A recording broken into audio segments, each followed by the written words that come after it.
Mai aveți mese la 1 decembrie? Păi am mutat, nu mai facem pe salonul mic. Nu știu dacă știi. Nu. Nu, am mutat în salonul mare pentru că era totul ocupat aici, fiind mai... serios, chiar nu știa. Nu.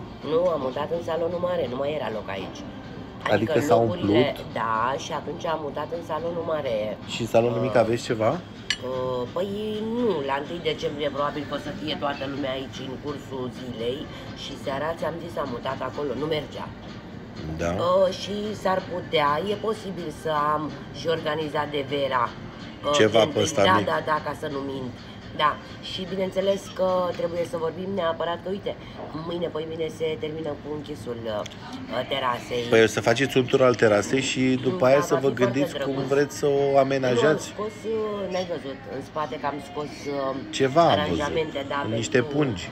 Da, că vreau să facem foarte drăguță. Am crezut că sunt pentru mine. Nu, pentru tine nu. Nu vă mai postez, la revedere! La revedere!